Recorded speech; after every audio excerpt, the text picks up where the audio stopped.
Hey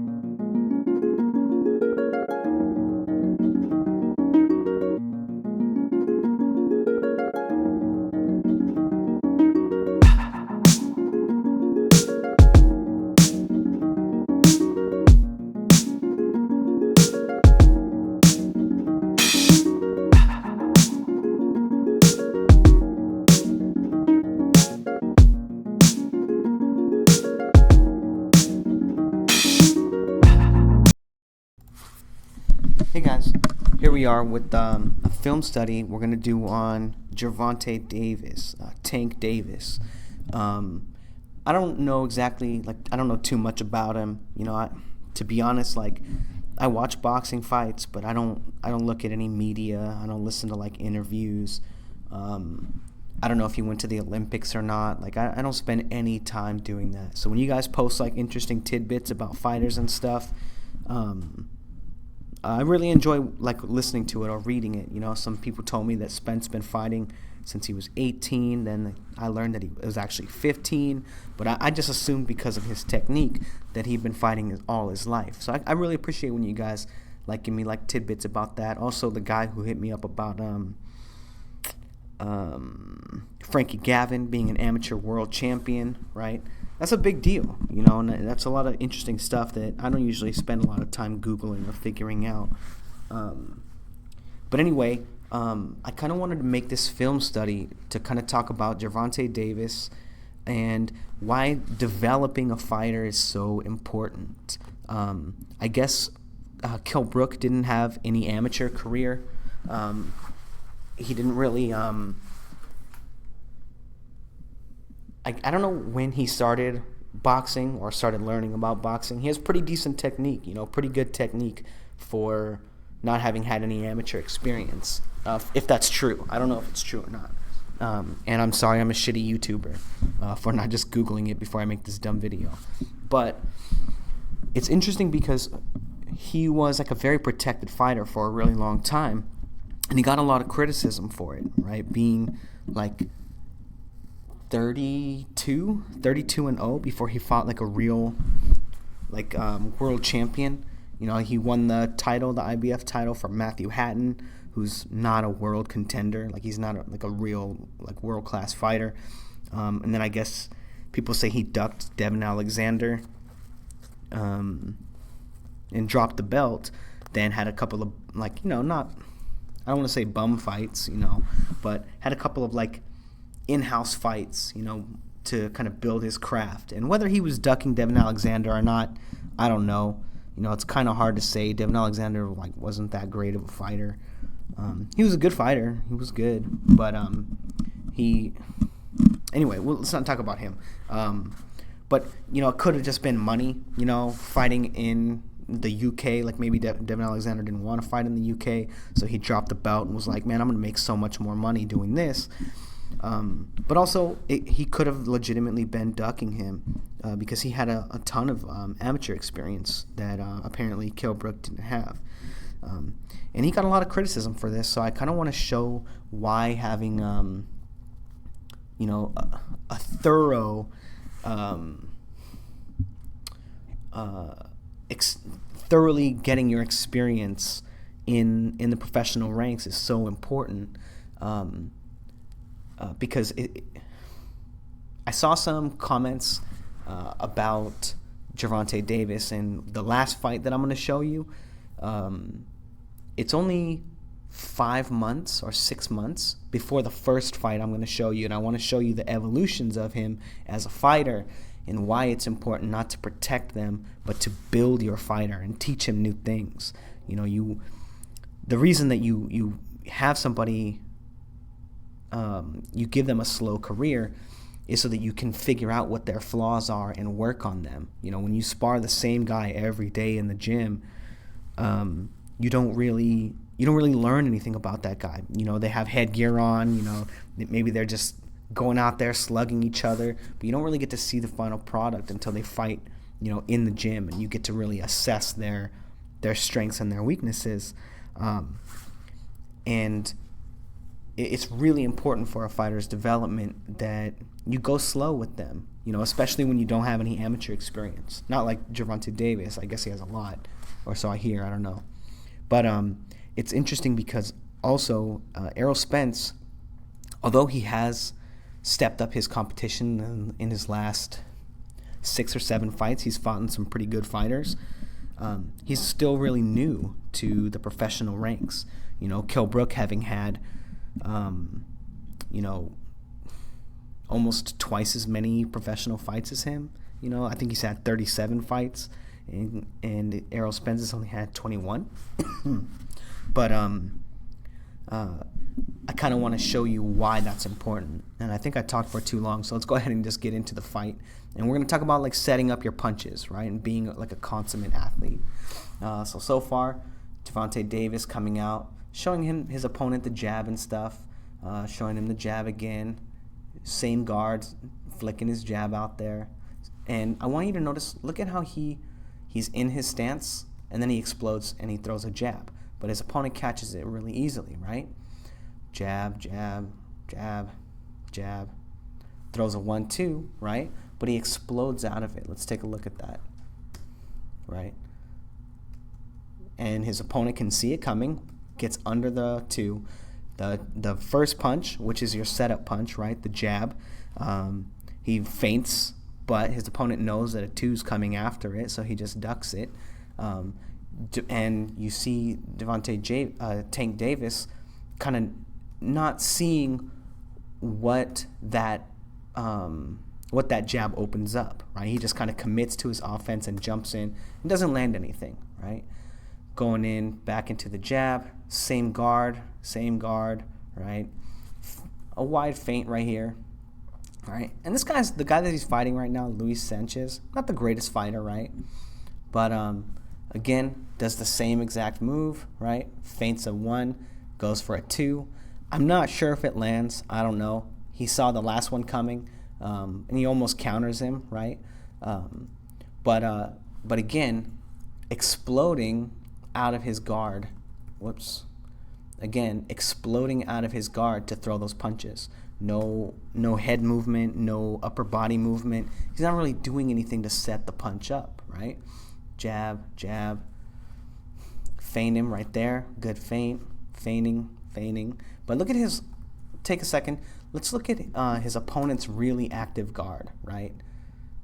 Giving him different looks, feigning him. And he's able to open up some offense. But why does he open up some offense? Going back to looking at Tank. Here he is. Look at how stagnant his guard is. Now he has a high guard, and he holds the high guard while standing in front of him. And his opponent's like, okay, well, if you're just going to stand there, I'm going to throw some punches. Maybe I'll get lucky. Maybe you'll try to open up when I throw my punch, and I'll catch you, right? Maybe you won't react to my punch accordingly, and I'll catch you, right? Again, coming in, exploding out of his guard. And this one's like a little less egregious, right? He does it off of that movement where he's hopping forward. But his opponent still sees it coming, right? Because he's not setting the punches up. Again, right there, like a little bit different, right? Comes forward, kind of ducks down a little bit, and explodes out. And I'm inclined to believe that he blocks it. I don't really know. I can't really tell. Actually, it kind of looks like it gets him. But then he eats a shot. He eats a shot of his own right after. Boom, counter. Again, right after, explodes. No setup, not really doing anything. Explodes into a right hand, and then his opponent counters him to the body. Doesn't land the shot, right, because Tank Davis smothers him smartly. But then right after that shot, boom, throws another wild right hand, or left hand. Doesn't get to him either, but again, stale guard, not really showing him anything. Right? Doesn't set the punch up, right? Throws the right hand to the body. And then what happens? Boom, he gets countered to the head. Not really setting his punches up still. Let's look at his guard right now. Look at his guard. He's really stale, not doing anything with it. Kind of jabbing, but because he's punching out of the same position, he's not really getting anything done, right? He does kind of catch him with this shot, right?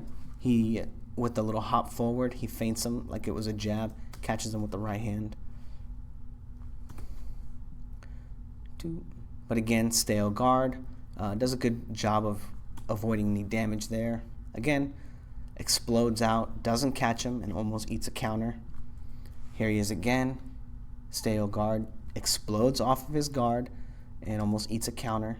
Whoops. But not really setting his punches up. Stale guard, really.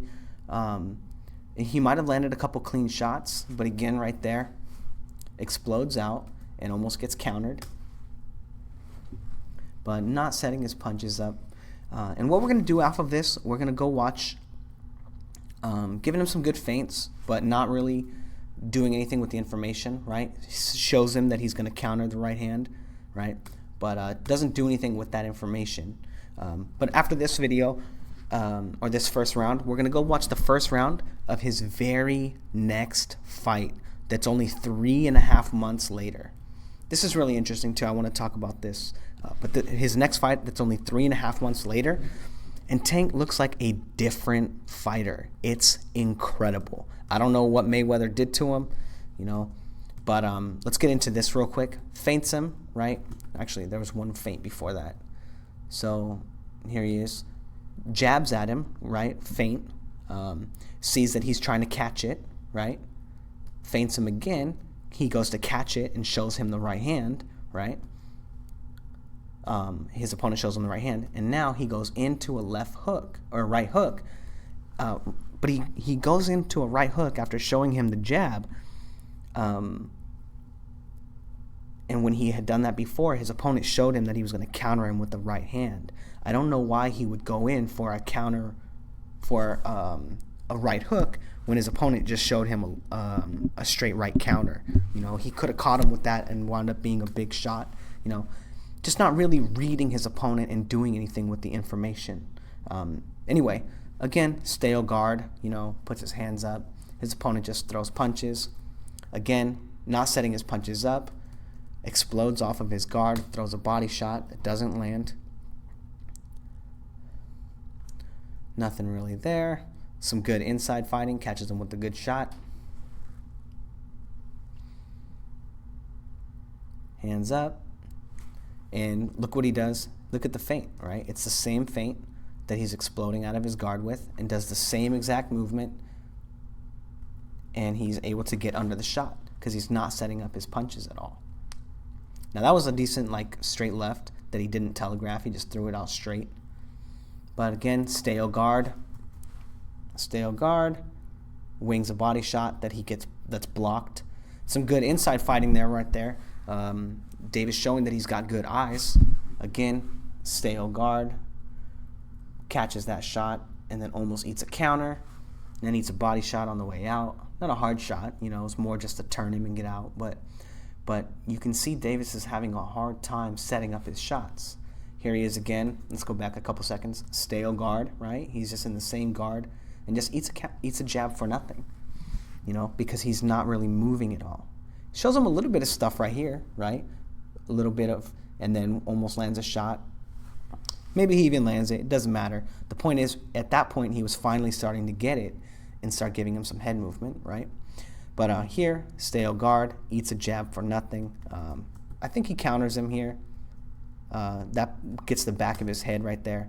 Not a big deal. But again, off the stale guard. Now this is interesting right here. Finally starts to use what his opponent's giving him. Feints the right hand. His opponent goes to put his hand out, right? He might even have thought it was a jab, but then he throws a right hook to the body, right? Finally using some of the information that his opponent is giving him to land a punch. And he does. He lands a great body shot right there. So let's go ahead and move on to the next fight. This Avila fight.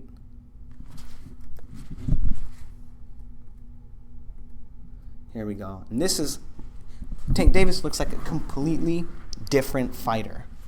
Okay, starts off, let's go back, sorry. Starts off, look at him bend at the waist right away, right? He starts moving his hands, dips forward a little bit, right? Giving him some foot feints. And look at how he throws this jab, right? Or this feint, right?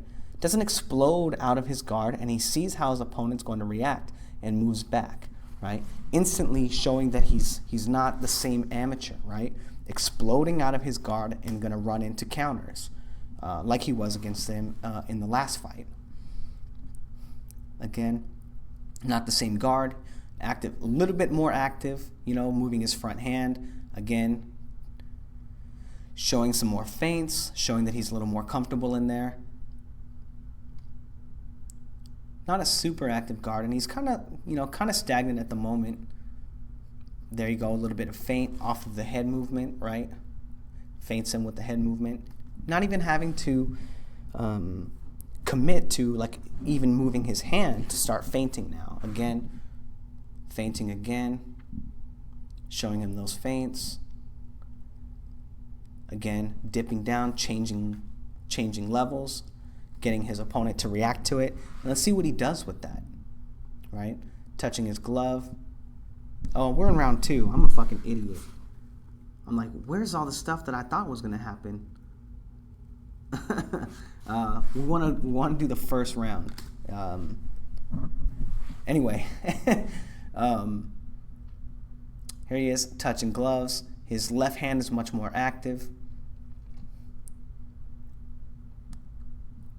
There he goes. And right off the bat, right? So what does he do? Shows him a jab. Where's that jab at? Where's that jab at? There's a jab, right? Boom. Shows him another jab. And then after showing his opponent the jab twice, right, he throws a right hook, right? He showed his opponent the jab. His opponent reacted to it. And he liked the way that he reacted to it. So he committed to like a right hook instead, showing that that he was setting it up, right, by making the punch look like a jab. It's very Mayweather-esque. Obviously, if he's training with Floyd Mayweather, he's going to be picking up some of those tricks. Here he is, kind of stagnant guard. He falls victim to it, and then he jabs, and then immediately moves back and resets, realizing how important it is not to stand in front of your opponent to take shots. And then again, off of this movement, right, doesn't explode, but it's kind of not set up, but he doesn't have to get into his stagnant guard, stop, and then explode out of it. He doesn't even get into it and starts throwing punches. Feinting again, shows him the jab a couple times. Then off of the jab, look at how much more active his left hand is. Then off of the jab, he sees how his opponent's reacting to it, right? Touching gloves with them, and when his opponent reacts to it, he reacts to it, sticks his hand out, he decides to come in with the right hand, or left hand to the body, showing that he's now watching his opponent and reacting to what they're giving him. Now, changing guard a little bit right here, right after, throws a right hand. I think he kind of eats a jab too, but it's not important. There he goes again, right? Brings his hand out, knowing that guy's going to bring his hand out, and throws a right hand to the body because he's, the hand control. His opponent's showing a willingness to engage him in that. So he's taking some of the information that he's getting from his opponent now and using that to set up his offense. Doesn't even seem like he's even close to the same fighter that he was in the last fight. And this is why it's important to develop your fighters, because say he had fought this guy instead of the last guy, right?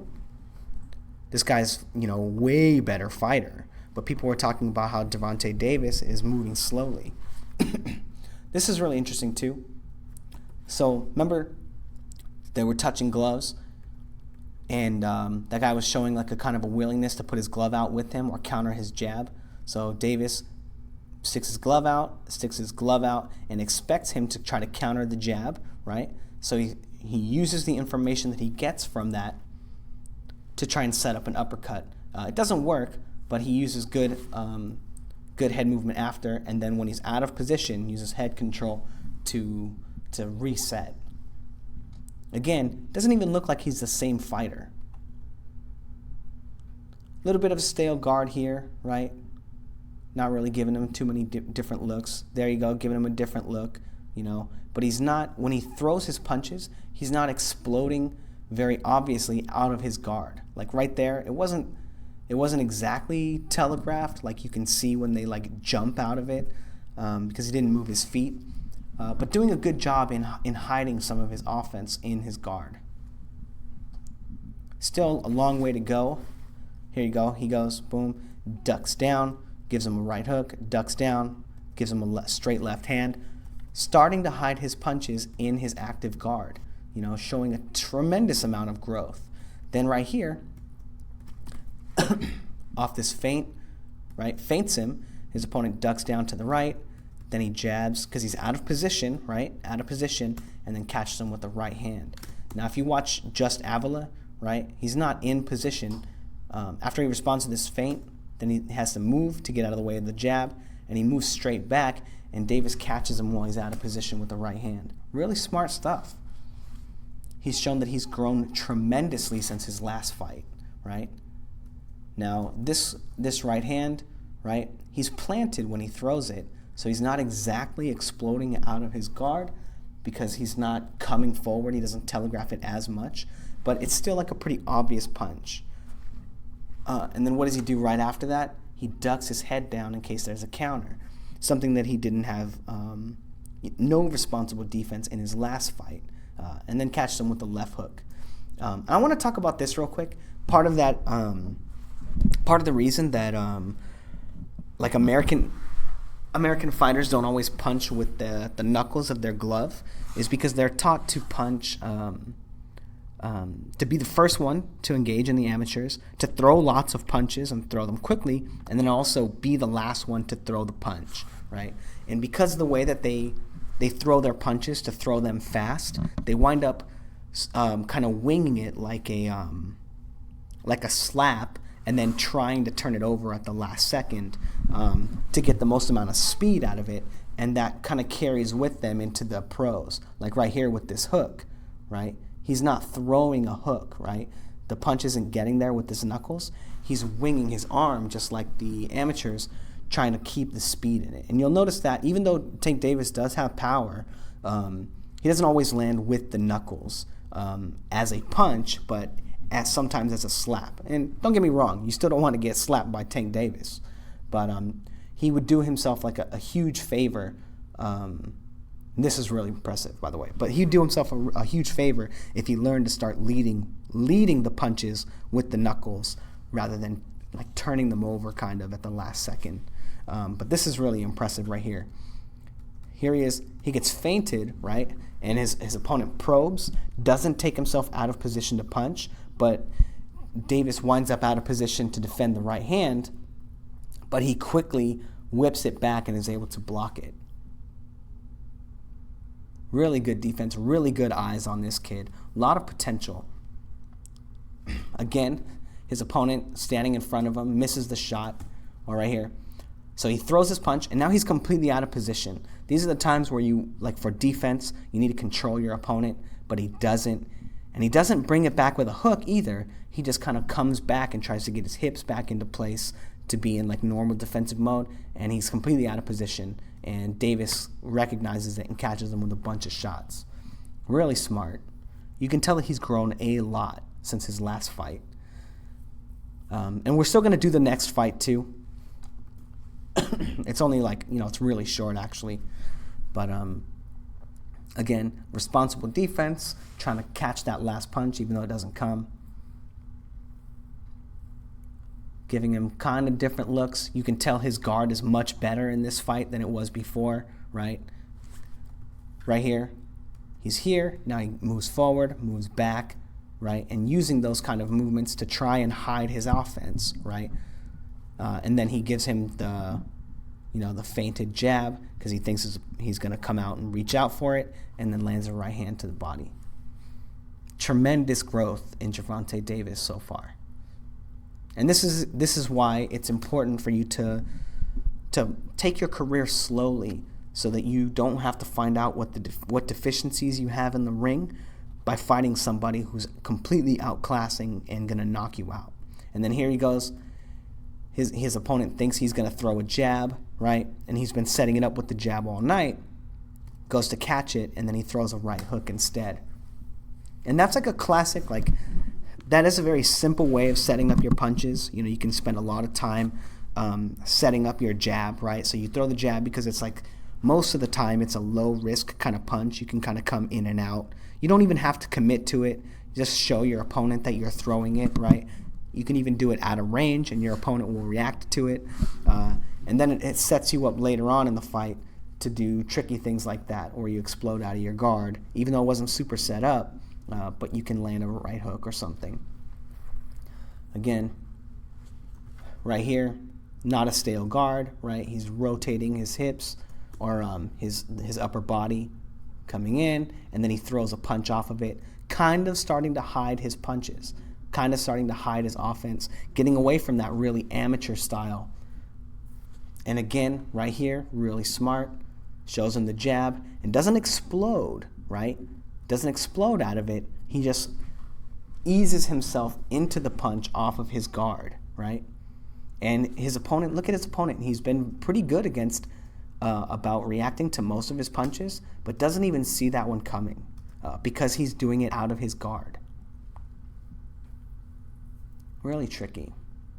Again, the same kind of guard, right? Circling around,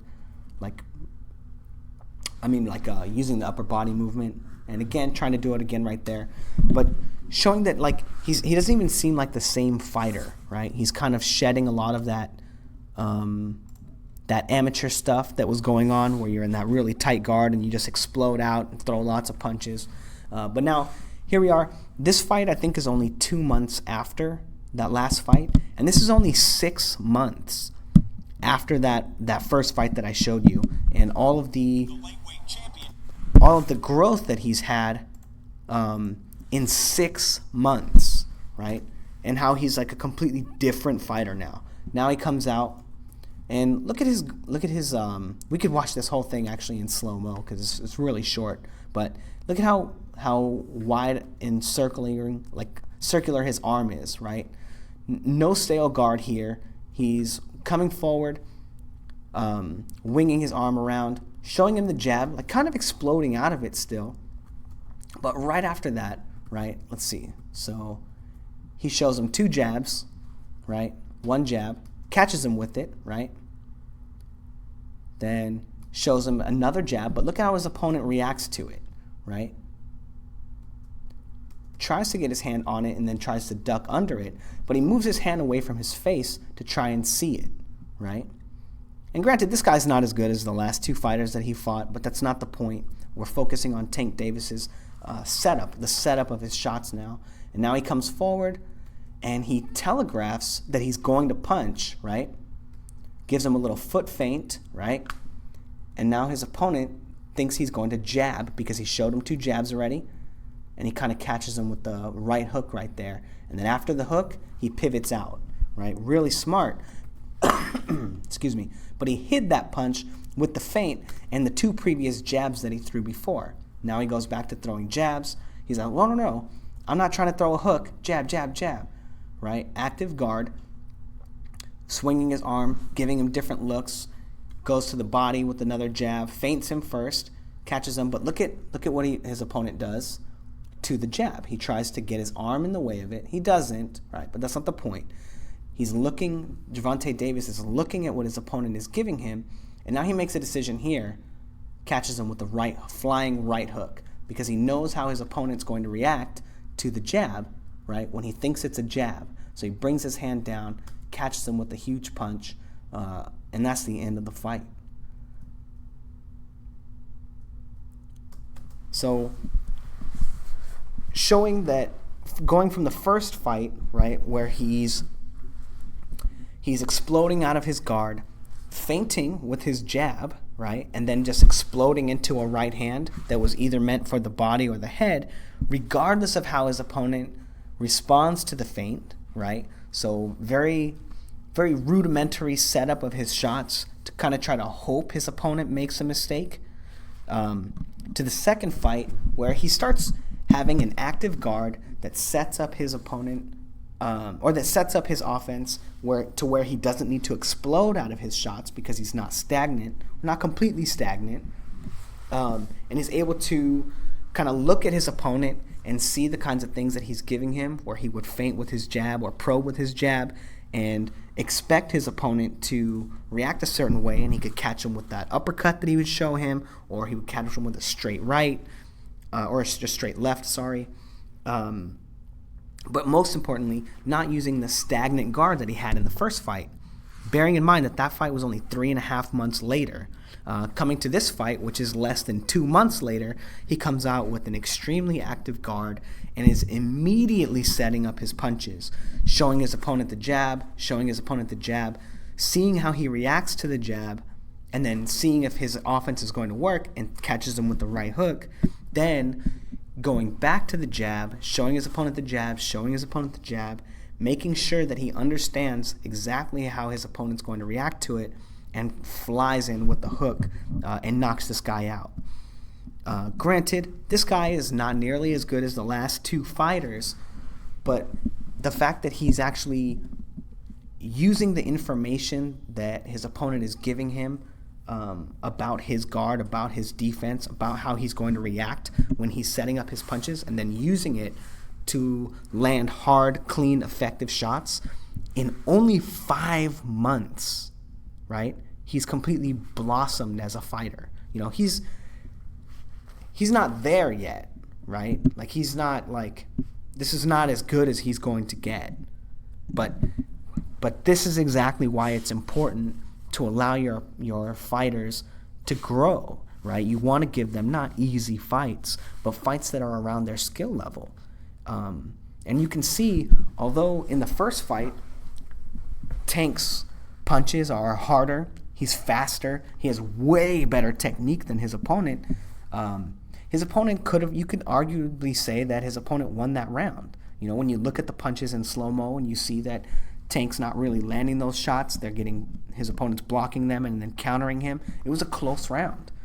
But Tank has way better tools than that guy, right? But he still winds up having a close round and some more close rounds during the course of that fight. If you watch the rest of it, you see Mayweather come up to the ropes and be yelling stuff like, use your left hand, or use your right hand, just throw it out there, just circle it, just starts telling him to do all this crazy stuff because he realizes that Tank doesn't really know how to set up his offense. He doesn't understand those points of fighting yet, in spite of his amateur experience. If he had any, I don't know. I just assume he did because he's got fantastic technique. But these are examples of why, like, technique alone is not enough to win a fight. You still have to know what to do with the technique, right? Build a house, right? And that's exactly what Tank did in this fight, the last one. You know, show him the jab, set him up, and then when you're done building the house, that's when you're landing these clean, effective shots, right? That's how you do it. And building a house, man, that metaphor sucks. But the tools part, you know, maybe painting a picture, right? And every time that I don't know. I'm not gonna work on this shit like freestyling it, but anyway. This is why it's important to develop your fighters and not just throw them into like world-class fighters. And this is also one of the reasons why Errol Spence may have some trouble with Kell Brook, is because he's not as experienced, he's not as seasoned, he hasn't had as much time to work out the kinks in his fighting as Kell Brook has, and that's why experience is important, because you get to iron out those little details, right? So this was a year and a half ago. The first fight, the year and a half ago, was Tank Davis, and people were talking about how he needs to be fighting for world titles, right? And if you look at and you watch that fight, he's sharp, he's fast, he has great technique, but you can tell in the first round that he's not ready for a world title. You can tell. Whereas now, this third fight, I would have done the whole Jose Pedraza fight, but I couldn't find it anywhere. All I could find were like crazy highlights and stuff, and damn, that fight looked real good. I haven't seen it personally. I want to watch it now. But anyway, Tank Davis showing that he's really working hard on his craft, working hard at learning the art of boxing, not just the technique of it. Let me know what you guys think. Like, comment, and subscribe. Obviously, I really appreciate the support. But let me know what you think. You know, if you know any interesting stuff about Tank Davis, let me know. Whatever you do, though, don't talk about how you guys think he's going to beat Vasily Lomachenko. I don't want to hear any of that. But he's got a long way to go. You know, this kid's like 22 years old or something. He's got a long way to go, and to be doing this well, this young, he's really fortunate to have people that really care about his development. But anyway, like, comment, and subscribe, and let me know what you think. Thanks, guys.